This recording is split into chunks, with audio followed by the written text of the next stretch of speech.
Hey lovely people, my name's Ani and it's been a while since I've done a garden update, so I thought I should take you around. I think it's been about a couple weeks.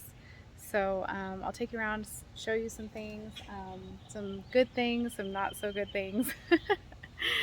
Come along with me. So here's how everything's kind of looking at a little bit of a distance here. Everything's looking, green and bushy. Today's been a great overcast day so far, so it's such a good day for a garden update too. But let's go ahead and get closer so you can see how things are going. So we'll just start on this side of the garden. Well, first, don't mind the mess here, guys. Kind of turn you around here.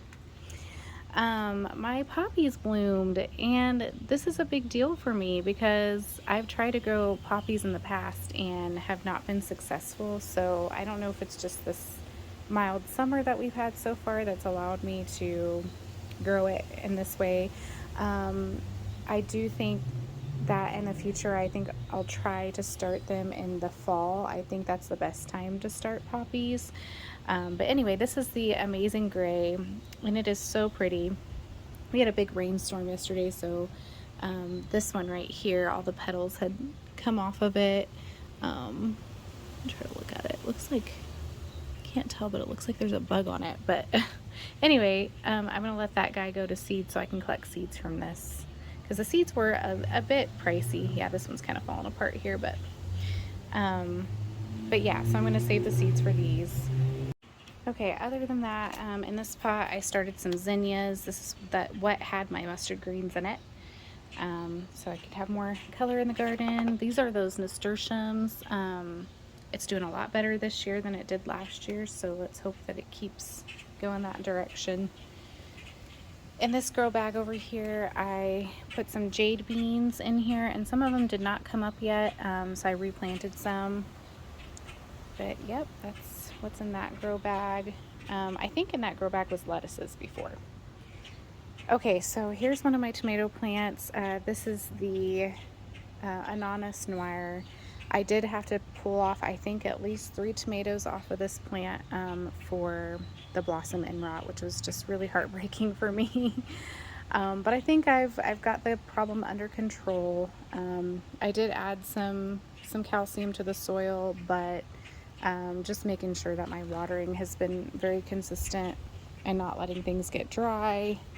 But yeah, there's some tomatoes on here though, so that's really exciting. So yeah, that's the Ananas Noir. Everything's kind of looking a little stressed with the heat. We've kind of had some hot days and some cooler days and hot days, and anyway, this area gets like so much sun. I mean, at least 10 plus hours, and I think it just gets beat by the sun sometimes. And I mean, if I could try to move them in the shade, I would, but it's kind of not the easiest thing. Here's my green stock. As you can see, the tomatoes are going nuts. I haven't figured out a way to tarp these up. I'm just kind of letting it do its thing. And then yeah, just around it we've got, your marigolds, got basil. Look at that basil right there. Doesn't that look good? The green bean plants, they are producing green beans, which is very exciting, but since the beginning, these green bean plants have just had this light yellow color. Maybe you guys can let me know what you think is going on. I think it's definitely a watering issue. I just don't know what exactly, if it's too much water or too less water. So I'm trying to get that under control as best as I can, but let me know in the comments below what this yellowing is of these leaves. I won't go through the entire green stalk because it would just take a lot of time, but this is just kind of general idea of how it looks. There's still lots of the green onions. I need to go ahead and harvest those soon. It's got some peppers growing, got lots of tomatoes growing. Kind of take you around a little bit to see this side. And look at these micro tom tomatoes. Isn't that insane? Those are so cool. I think I'm gonna grow these in the green stock every year.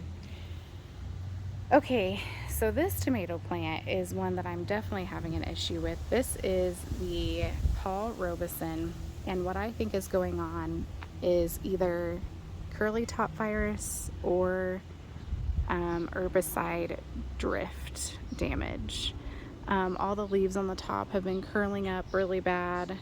I don't think it's from the heat because it's just two plants that have been affected by it, and it looks better than it did, honestly. I'm gonna just try to wait it out and see if this plant gets better. So far there's only like a few tomatoes set on, and actually this is one of those plants that I had to pull a couple of the blossom and rot tomatoes off, so of course that's just not fun. This is the red noodle bean arch. Look how much it's grown. I'm gonna go on this side so you can kind of see it better, but look at this. It's awesome. Let me zoom out a little bit. Say hi, Pippin. But yeah, no noodle beans yet. Can't talk, sorry. But we are starting to get buds, so that's exciting. This is the large barred borer tomato plant. This is one of the better looking ones out of all the tomato plants. It's still setting on pretty good for the most part. I think we'll get a few more on, hopefully in the next couple days. It's about to get real hot around here. Next week we're gonna have a 100-degree day, so the tomatoes will probably halt a little bit at that point. Here are the carrots. I need to keep thinning them out as I go here as they get bigger. Oh, I'm sorry, Pippin, I'm so sorry. Those are carrots, buddy. I know you love carrots. I said the word, didn't I? Okay, so I moved the Brad's Atomic Grape over here. That's what this one is. Get a kind of closer look. These take quite a while to ripen, I'm noticing, for being a small tomato. I am waiting for it to have little hints of, I keep touching it, feeling it to see when it gets soft. This one's starting to get a little soft compared to these other ones. But I'm waiting for it to get some like orange streaking, because I think that's when it'll be at its ripeness. But this plant is really interesting. I mean, I don't know if you can see it on camera well, but it's really like gangly looking.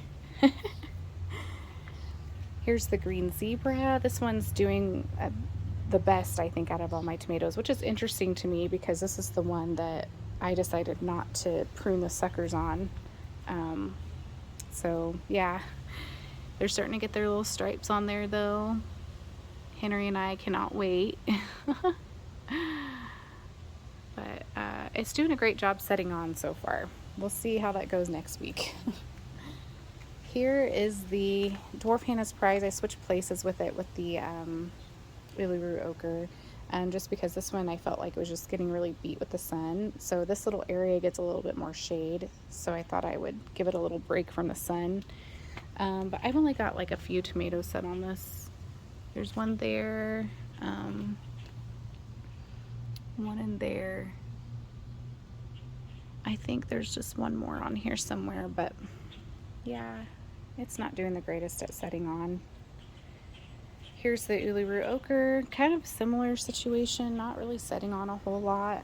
This one is kind of struggling with some aphid damage. I tried to spray it down this morning with the hose. There's the big tomato though right there growing, and that exciting. Can't wait to try it. There's another one there. Over here is the Abe Lincoln.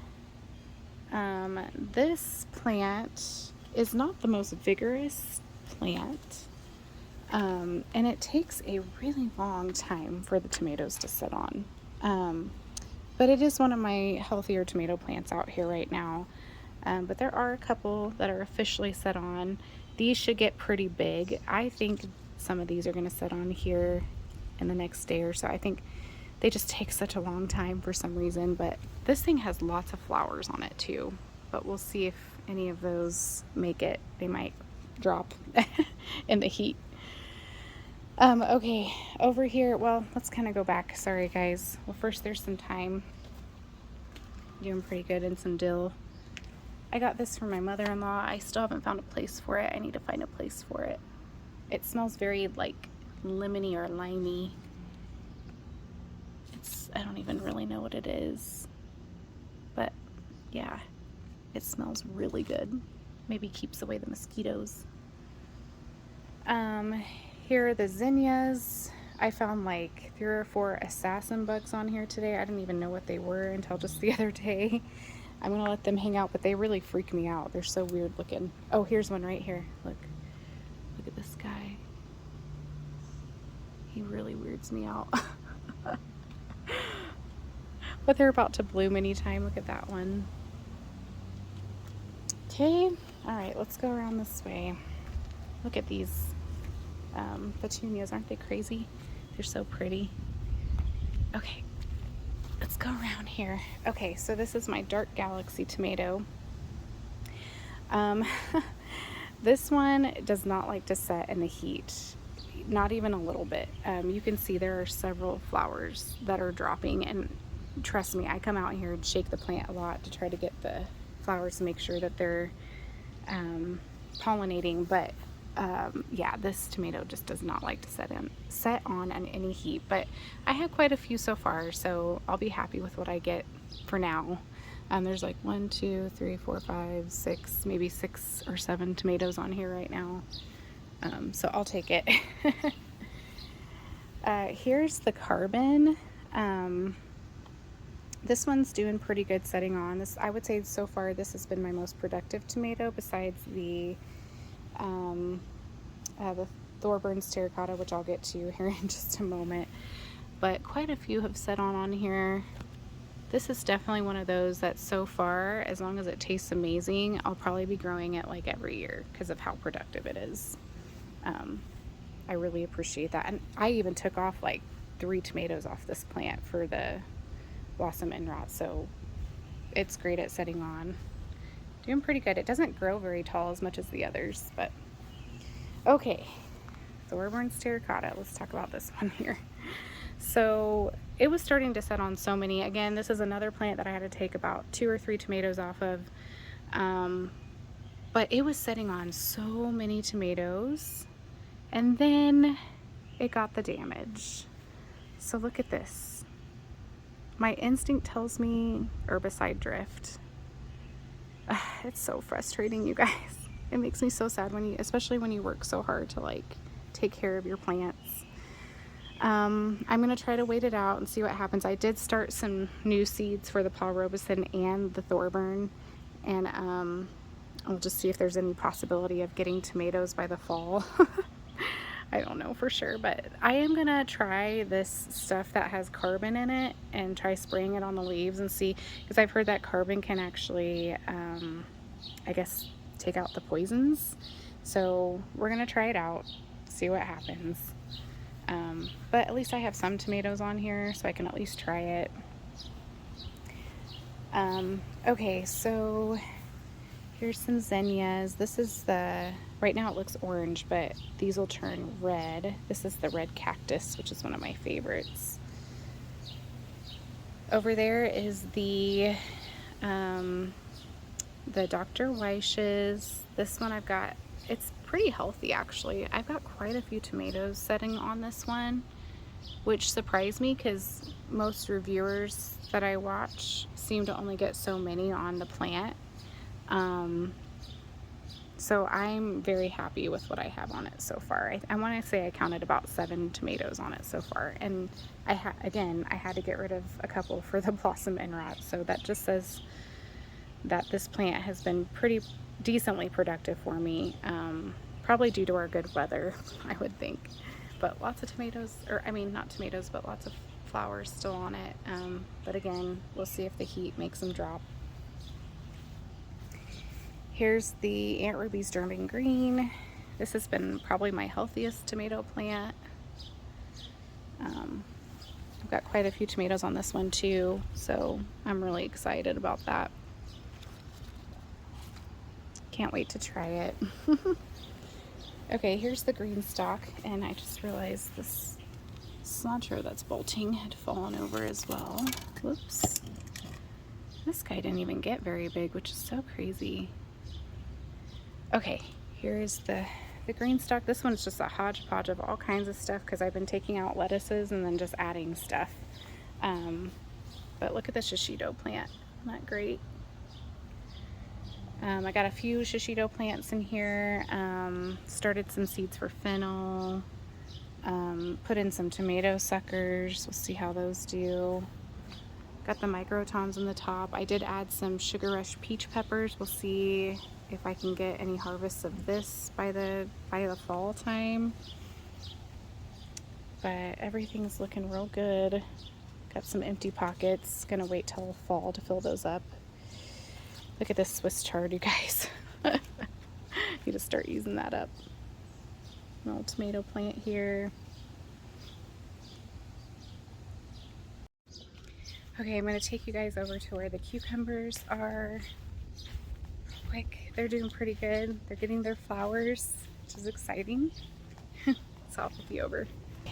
Here are the cucumbers. So again, I have like 3 different varieties growing over here, but as you can see, we're getting the flowers. So that's exciting. Growing pretty good. There's another couple over here. I think this is the early fortune over here. Okay, we'll go along the fence here and I'll show you the beans. Here's the Minnesota midget melons growing. They're kind of slow growing.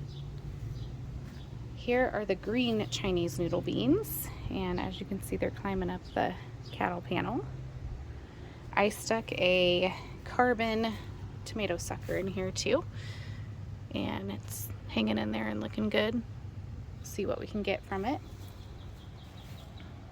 The thing that I'm sad about that's not going good is that normally the people that come and mow the lawn, they usually come on the weekends, so I kind of prepare, I guess, the plants that are not in the containers for that in case, so that they don't get mowed down. But what happened is I wasn't prepared because he came early this week and he mowed down all my sunflowers and my okra plants and my volunteer tomatoes. So I was really bummed up about that because the area over there is where the city had come and dug last year. So it's either letting weeds grow over there or letting vegetables grow over there. And I kind of felt like, well, we should grow food, right? Instead of weeds. But anyway, I'll show you the damage. It's really heartbreaking. Okay, so over here I had sunflowers growing along this fence, so you can see the remnants of that. Oh, let me fix my phone, sorry. Look at this, guys. I'm so sad. And then over here where these cages are now, they put these cages here probably to get them out of the way, but see that okra plant? It's like, I mean, he might make it, I don't know. This was the Okinawa pink one. Star of David one is just completely gone now. I did sow some other okra seeds in the area, so I mean, I might just sow a couple more and just try to start over. And I told Henry about it this morning and he was so sad. He's like, Mom, out of all the things you grow besides tomatoes, I love the okra the most. And so that makes me sad, and I'm like, oh. So I think better planning if we're in this situation next year. Hopefully by next year we're in our house. That's what we're hoping for. And then we wouldn't have to worry about that. But I guess I'll plan better next time. Make sure that I actually plant okra in the pots or something like that. Okay, over here in the little window boxes on the shed are those nasturtiums, and they're doing great. Doing really good.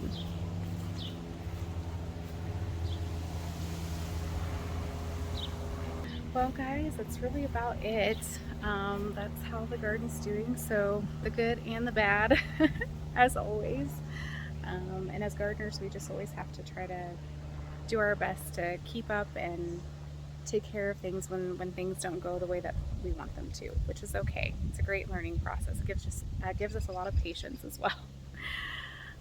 But anyway, thanks for hanging out with me, you guys, and I'm so thankful for you guys watching my channel. I am on Instagram, so you can follow me on there, Ani's Prairie Garden. But yeah, keep watching. I'm gonna have lots of other videos about the tomatoes this year and just, you know, how everything's going. So you guys take care.